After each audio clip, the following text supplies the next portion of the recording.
Boy, it's a beautiful morning to chase some crappies, but I'm going to do it a little bit different today. We're not going to put the boat in the water here. These fish are all coming in shallow, so we're actually just going to wade out a little bit, maybe up to our knees, and cast to them. And we're right along a road.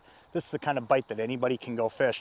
Then after we do a little bit of this, we're going to run up to Mille Lacs. We're going to put the boat in the water, drive you around a little bit, and show you right where you want to be on opener. Stay with us on This Week on the Water.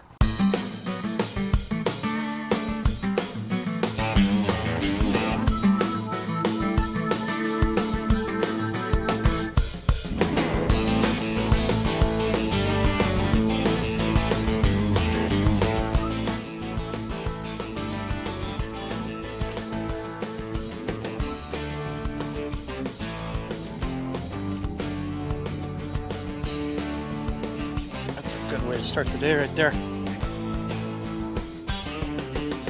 You know, I think one of the biggest keys to catching fish like we are today is figuring out the cadence that they need. And when I'm talking about the cadence, what I'm talking about is I'm constantly moving this jig, but I'm fishing it under a bobber.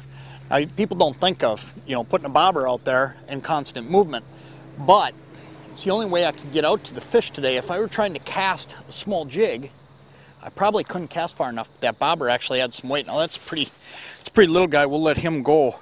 But you know what? It's all about how you move that jig. I'm constantly popping it a little bit.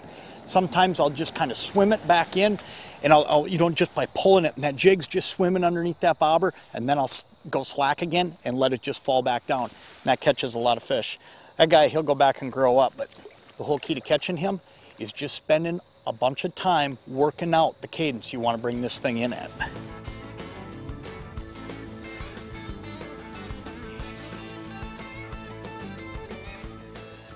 There we go, there's another one.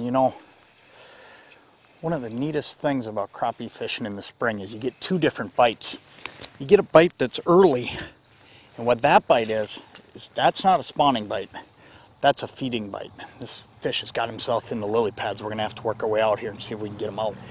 But that's a feeding bite, and we're on the spawning bite right now. This water temp here is about 62 degrees.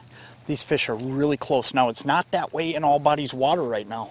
Some bodies of water, the fish are a long ways away from spawning yet.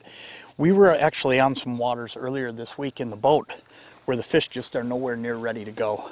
They're still out deep, and a lot of these storms have driven these fish out deep too, because part of what's happened here is we've had storm after storm. Over the past weekend, we had all kinds of storms come in here, and what happens is all that cold water gets dumped in, that rain, and runoff into the lake. I can see him, he's another good crappie.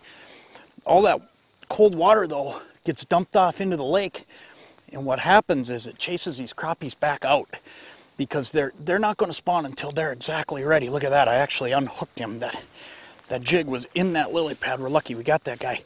And he's not a giant, but for metro area lakes, this is a great eater, and you can come out and do this, especially for the next week and a half, maybe 2 weeks, because what's going to happen is this water is going to continue to warm up, and you can catch these fish from shore. I just so happen to really enjoy getting out in the water and being able to get a little bit further out. Let me show you. I'm going to put this fish in my basket, and let me show you how I'm catching these fish, because it's a real simple setup. I'm just using a real simple crappie cork. You can see where my slip knot is set there. I'm only fishing 1.5 feet, 2 feet below the surface. And this is just a little nipper. And this little nipper, I've taken a small little piece of plastic and I've added it to it. I don't know if that's really making a difference this morning or not. Earlier this week I was getting all of them without that little piece of plastic.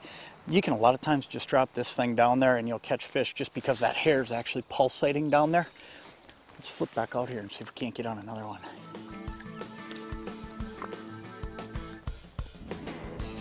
There's another one. Boy, when you get them figured out, it's just too much fun, and this one actually feels like a pretty decent fish.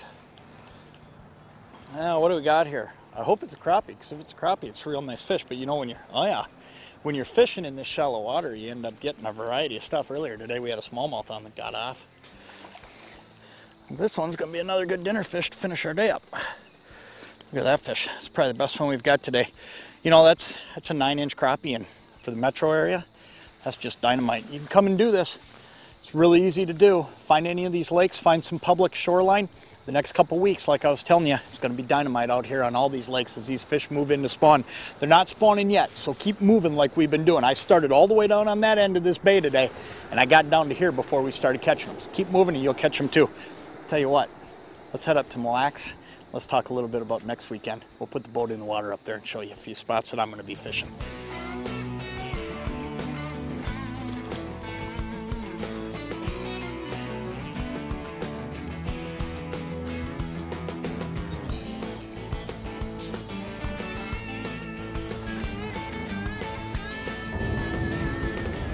Hey, it was a great morning this morning catching a bunch of crappies, and now we're up on Mille Lacs Lake, and I want to talk to you a little bit about the opener that's coming up here in Minnesota.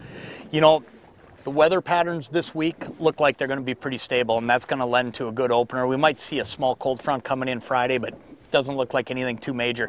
The other thing I want you to notice is our water temps. If you look at my graph here, it's 52.4 degrees.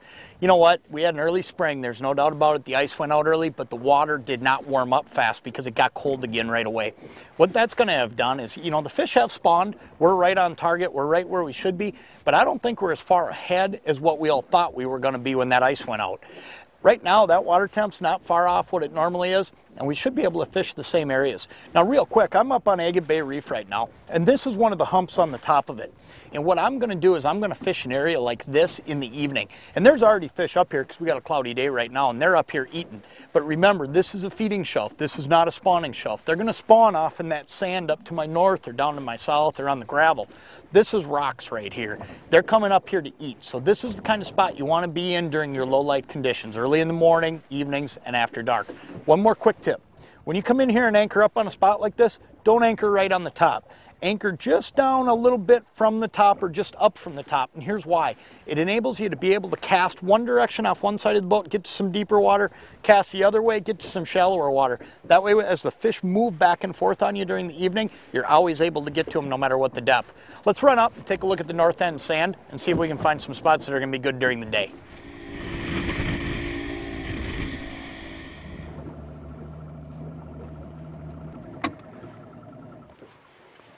The north end sand is one of the most popular spots on Mille Lacs Lake for opening weekend, and you know what? It actually holds fish a lot longer than just opening weekend. A lot of years you can be out here at the beginning of June and still catching fish. This year should be no exception. One thing I want to point out though is you see there's a very sharp break here, and I'm pretty close to shore right now. This sharp break is really the key to fishing up here. At times those fish will be right on that break, but a lot of times they're going to be on the top side of it. And you're not going to be able to graft those fish. They're going to be up in 7, 8, 9 feet of water, especially in low light conditions. Then later in the day, especially if we get some high sunny skies, those fish are going to slide out here anywhere from 16 to 28 feet of water. And they'll move based on boat pressure. So this is an area that you can't just pick one drift, one pass in a certain depth, and then rule it in or rule it out. What you really need to do is work 3 different areas. Work up on top of the break, work on the break, and then work out off the break. And most likely you're going to find fish somewhere in there. This is Lindy rigging country up here, so bring your drift socks, throw them out the side, get in line and drift with all the boats up here, and everybody's usually catching fish on opener. There's one right there. You know what? That guy's waiting for you to get here this weekend.